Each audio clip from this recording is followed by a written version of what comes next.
So The in coming, our sir, last clearly. class we were discussing about data handling chapter.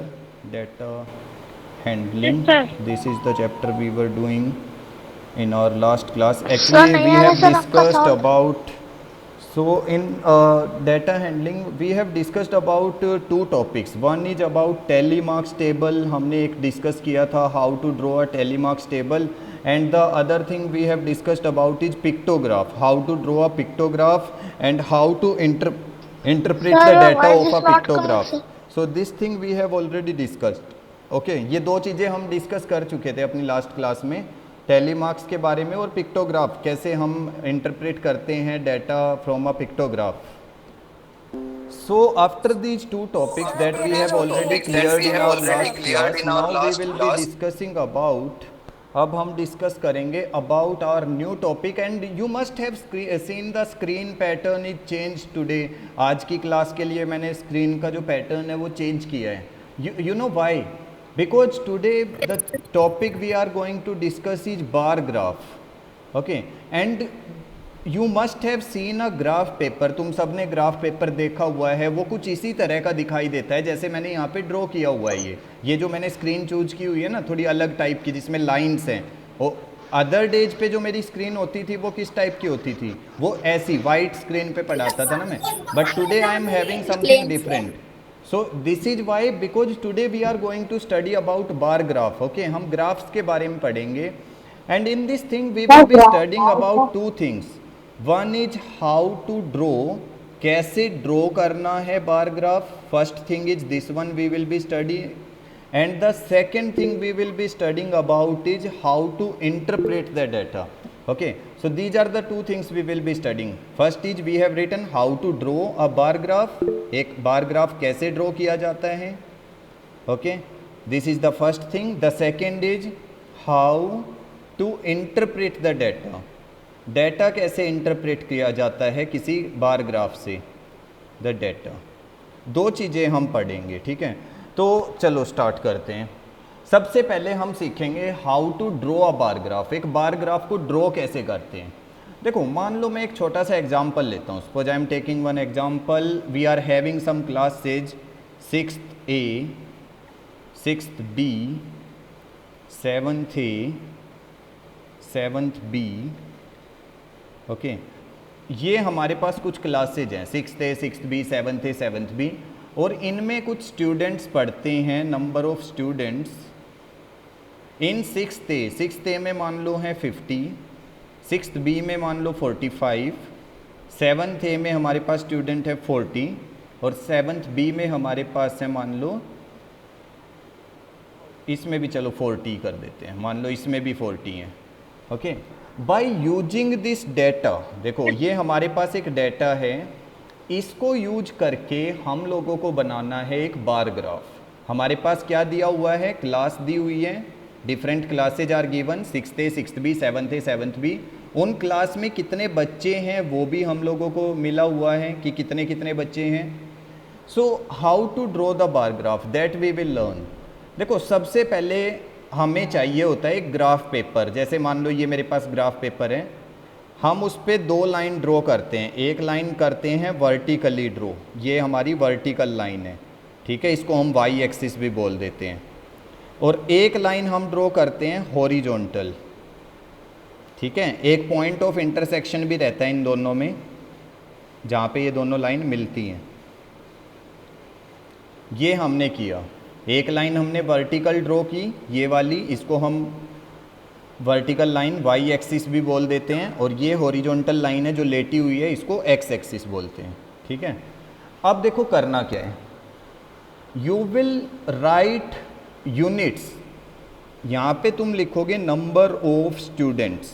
इस वाले axis पे तुम क्या लिखोगे? Number of students. और तुम यहाँ पे क्या लिखोगे? क्लास. वैसे तुम किसी पे भी लिख सकते हो, ऐसा ज़रूरी नहीं है. तुम इस वाले पे जहाँ पे मैंने नंबर ऑफ स्टूडेंट्स लिखा है, यहाँ पे क्लास भी लिख सकते थे. और यहाँ पे number of student, that depends upon you, completely depend upon you. Okay, so what you are taking. देखो ये जो इंटरसेक्शन पॉइंट है, ये वाला देखो मैं दिखा देता हूँ. ये पॉइंट जो है ना, ये जीरो है. ये वाला जो पॉइंट है ये जीरो है. तो मैं इसके बाद ले रहा हूँ, देखो जीरो के बाद 5, 10, 15, 20, 25, 30, 35, 40, 45, 50।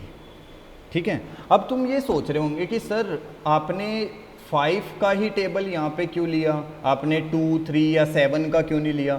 सी, हम अपने डेटा के अकॉर्डिंग लेते हैं। हमने यहाँ पे डेटा को देखा, ये वाला पूरा डेटा जो है they all are coming in the table of 5। 5 की टेबल में सारे आ रहे हैं। तो हमने क्या किया, यहाँ पे 5 का टेबल लिया। अच्छा एक चीज़ सोचो, मैंने 0 के बाद डायरेक्ट 5 लिया जबकि मेरे पास ये 1 यूनिट था सिर्फ। तो इसका मतलब जो मैंने स्केल चूज किया है, अब ये स्केल क्या होता है, स्केल बेटा यही होता है जब हम ये चीज़ें लेते हैं ना। मैंने 1 यूनिट, मैंने अपनी 1 यूनिट, यहाँ पे देखो ये 0 के बाद 1 आना चाहिए था, लेकिन मैंने उस 1 यूनिट को चेंज कर दिया। किस में, मैंने 1 यूनिट को लिया है इक्वल टू 5 स्टूडेंट्स। मैंने 1 यूनिट को कितने स्टूडेंट्स मानना है, 5, वरना तो मुझे ऐसे करना पड़ता 0, 1, 2, 3, 4, 5, 6 like this I should have to go, but I have taken 0 के बाद directly 5, so that means I have taken 1 unit equal to 5 students. Now in 6th A में कितने बच्चे हैं, 50, so for 6th A I will draw my first bar. Bar देखो क्या होता है, we have to draw a rectangular bar like this. This is my rectangular bar that I have drawn for 6th A। 6th A के लिए draw किया मैंने, कितना आया 50, क्योंकि उसमें 50 बच्चे हैं। Then I will take my next bar up to 45। दूसरा जो बार है, गैप छोड़ना है बीच में, देखो दोनों बार्स के बीच में मैंने गैप छोड़ा है, सी दिस थिंग क्लियरली। सो दूसरे वाला देखो, पहले एक बनाया फिर दूसरा बनाया, दोनों के बीच में गैप आया है। Okay, so this is 45 for 6th B, then 40, फिर से गैप छोड़ के जाना है, 40 तक जाना है, सेम गैप छोड़ते हुए ऐसे rectangle. Then 7th B, 7th B में फिर से कितना है 40। Now you can do one thing, अब तुम इनमें कलर भी कर सकते हो। कैसे कर सकते हो, देखो पहले तो तुम इनके नीचे लिख दो, ये फर्स्ट वाला किसके लिए था, 6th A, ठीक है, सेकंड वाला 6th B, थर्ड वाला 7th A, फोर्थ वाला 7th B। ठीक है, अब हम इसमें अलग अलग कलर कर देते हैं।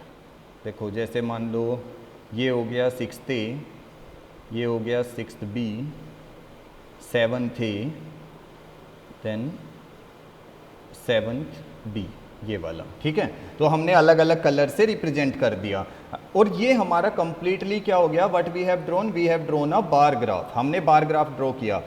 मोस्ट इंपॉर्टेंट जो चीज़ें याद रखनी है, फर्स्ट थिंग, सबके बार्स जो होते हैं अलग अलग बनते हैं। See all the bars are different having some gap in between, सबके बीच में गैप है। अगर तुम गैप नहीं दोगे ना, इट विल बी हिस्टोग्राम, तो वो हिस्टोग्राम बन जाएगा। So you have to draw what, you have to take a bar graph, तुम लोगों को बार ग्राफ बनाना है। So you will take a gap in between, सारे बार, सारी बिल्डिंग्स जो बनाओगे ना, ये बिल्डिंग्स हैं हमारे पास, ये जितनी भी बिल्डिंग्स बनेगी इनके बीच में क्या आएगा, गैप आएगा। And the second most important thing you have to write is scale. हमेशा ग्राफ के साथ तुम्हें स्केल लिखना है, that what scale you are choosing. अगर मैं यहाँ पे देखो, मैंने 0 के बाद 5 लिया, अगर मैं 0 के बाद यहाँ 20 लेता, so what I will be writing, यहाँ पे क्या लिखता मैं, 1 unit equal to 20 students. So you have to remember these two things, how to write what, scale of the graph, the second thing how to mention the this, how to draw this buildings, कैसे buildings को draw करना है, these things you have to remember, ये चीज़ें याद रखनी है। Now the thing is, अभी तक हमने बात की हाउ टू ड्रॉ, कैसे ड्रॉ करना है। देखो हमारे पास कोई डेटा दिया हुआ है, we are already given with this data. Data से हमने सबसे पहले हमने क्या किया, एक स्केल चूज किया है कि हम 1 यूनिट को कितना लेने वाले हैं। ठीक है, हमने एक स्केल चूज किया, 1 यूनिट इक्वल टू 5 स्टूडेंट्स लेके, उसके बाद हमने डिफरेंट बिल्डिंग ब्लॉक्स लेके ग्राफ बना दिया। This is how we have drawn, ये हमने ड्रॉ करके देखा है अभी कि कैसे ड्रॉ करना है। But if you have to interpret the data, जो सेकेंड चीज मैंने यहाँ पे लिखी हुई है, how to interpret the data. Interpret का क्या मतलब होता है? देखो, this time you will be given with the graph only, तुम्हारे पास डाटा नहीं होगा। This thing you are not having now, ये वाली चीज तुम्हारे पास नहीं है। Now you are having what? You are given with a graph, तुम्हारे पास एक ग्राफ दिया हुआ है ये वाला।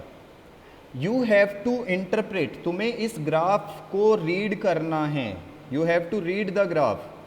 The first question I am asking, अगर मैं पूछता हूं तुमसे कि what information this graph is giving, तुम्हारे पास क्या इंफॉर्मेशन मिल रही है इस ग्राफ से? What information this graph is giving,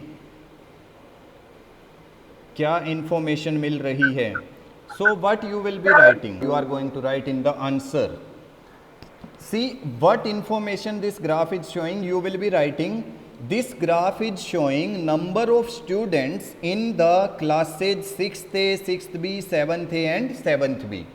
इस ग्राफ से हमें पता लगता है how many students are there in 6th A, how many are in 6th B, how many are in 7th A, how many are in 7th B. Second thing, what is the scale of the graph chosen? हमने scale क्या लिया हुआ है graph का? You will say sir 1 unit equal to 5 students, ये scale लिया हुआ है, 1 unit equal to 5 students. Then third thing, which class is having maximum number of student, सबसे ज़्यादा बच्चे किस क्लास में हैं? Which class is having maximum number of student? You will say sir 6th A में, 6th A is having maximum number of students. Okay, it is 6th A which is having maximum number of students. Then which class is having, which two classes are there which are having equal number of students? ऐसी कौन सी classes हैं जिनमें equal students हैं?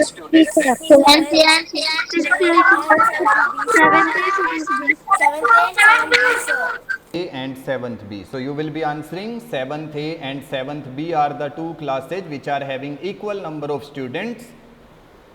How much? 40.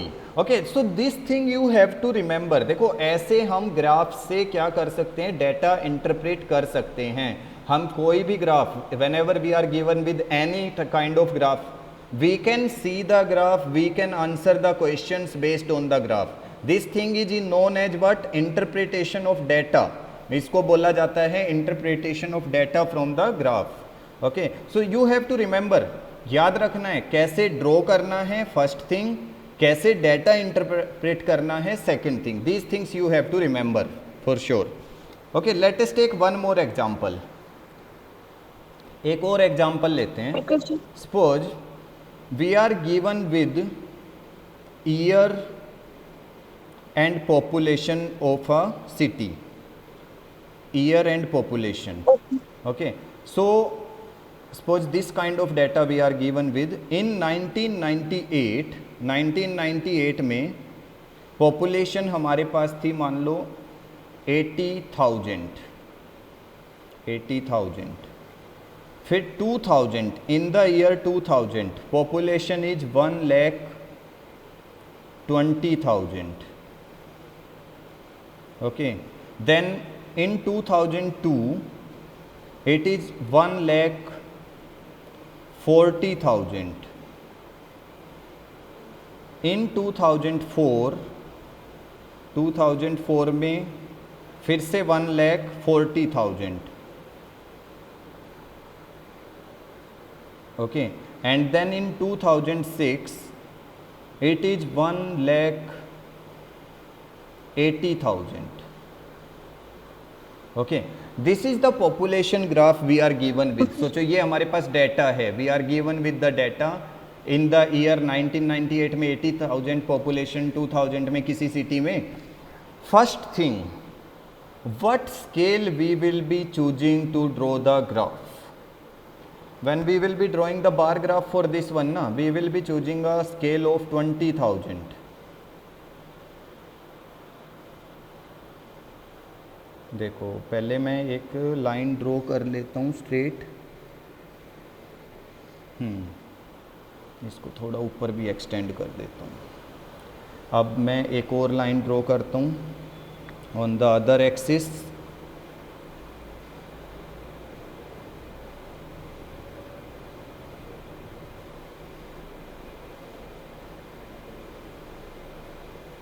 Yes. Now I will mark y and x here. Now what I will do? I will write population here. Population. And I will write this population in thousands. मैं इसको thousands में लिखूँगा. I will write it in thousands. Okay, this population here I am writing in thousands. And here I will be writing year. यहाँ पे मैं लिखूँगा year. Now what I am taking? I am taking my scale. मैं जो scale choose करूँगा ना, I will be taking 1 unit equal to 20,000. 1 unit को मैं इक्वल लूँगा 20,000. That means first thing I will be writing here is 20. मैंने सिर्फ 20 लिखा. मैंने 20,000 क्यों नहीं लिखा? Because see I have already written here that I am taking in thousands. मैं थाउजेंड्स में ले रहा हूँ. So 20,000, then 40,000, then 60,000, then 80,000, then 100,000. You know what is 100,000? 100,000 का मतलब क्या होता है? When we are having 100,000, इसका क्या मतलब होता है? 100,000 का मीनिंग होता है 1 लाख. ये चीज़ मैंने तुम लोगों को पढ़ाया था when we have learned how to change Indian to international system and international system to Indian system. So first chapter. yes, first chapter 100,000 is 1 lakh. Then 120,000. 120,000 का मतलब है 1,20,000. Then 1,40,000. 140. Then 1,60,000. Then 1,80,000. Then 2 lakh. 200,000 means 2 lakh. Now we will be drawing the graph. अब हम graph draw करेंगे.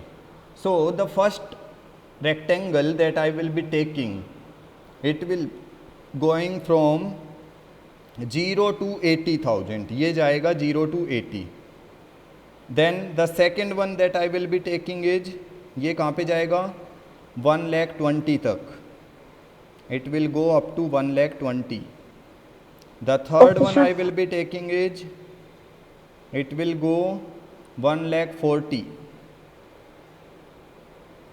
This is 1,40,000. Fourth one I will be taking is again 1,40,000. Fifth one I will be taking 1,80,000.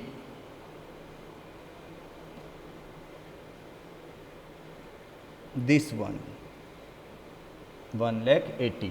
So now I will shade it. अच्छा, अगर तुम्हारे पास shade करने के लिए colours नहीं है तो तुम इस तरह से शेड कर सकते हो, ऐसे पेंसिल से. Okay, but if you are having some colours ना, then you can use your pencil colours to shade these things. Like I am shading this one, this one, this one. By different colours you can shade. It will look very nice. Okay, ये अच्छा लगेगा फिर. Like this. Okay, you can shade with different colors. Now you will write. तुम लिखोगे इसके नीचे. This first one is for 1998. 1998. Yes, second one is for 2000. 2000. Third one 2002. 2004. 2006. Okay, now our graph is complete. हमारा graph जो है वो complete हो गया है. See 1 unit I have already written the scale. मैं स्केल लिख चुका हूँ यहाँ पे. 1 यूनिट इज 20,000. देखो, अगर तुम लोग स्केल नहीं लिखते, if you are not writing this scale, that means what? Your marks will be deducted. So you have to mention your scale here. Now graph is drawn. Graph draw हो गया है. This is our bar graph that we have drawn. Bar graph हमने draw कर दिया. The second thing is, अगर हम इसको कुछ क्वेश्चंस पूछे जाएं तुमसे, that in which year the population is maximum. सबसे ज़्यादा पॉपुलेशन कौन से ईयर में है? You can answer from 2006. 2000. in 2006. Yes, in 2006 it is maximum, सबसे ज़्यादा, Yes, sir. और सबसे minimum in 1998 1998. it is minimum. Okay अच्छा, तुम लोगों ने ना रियल लाइफ में ये बार ग्राफ्स बहुत बार देखे होंगे। If you are watching cricket, अगर तुम क्रिकेट देखते हो ना, तो तुमने वहाँ पे देखा होगा Yes, sir. Over wise run rate show किया जाता है। When you are watching cricket ना, वहाँ पे जब वो ओवर्स के लिए करते हैं, और कई बार तुमने देखा होगा ऊपर क्या करते हैं वो ना, जैसे मान लो फर्स्ट ओवर का ग्राफ बनाया, सेकंड का, ऊपर क्या करेंगे, सर्कल लगा देते हैं, ऐसे सर्कल, और उस में आता है ऐसा। ऐसे ना सर्कल आते हैं ऊपर। तो उस सर्कल का मीनिंग पता है क्या होता है उसमें, that in this over 1 wicket is there. कई बार क्या करेंगे, किसी किसी ओवर के ऊपर वो 2 सर्कल बना देते हैं, दैट मीन्स इस ओवर में 2 विकेट्स गए हैं। ओके, सो दीज थिंग्स, ये चीज़ें तुम लोग वहाँ पे देख सकते हो, ऐसी चीज़ें देखने को मिलती हैं उसमें। क्रिकेट देखते हुए देखो उसको ध्यान से।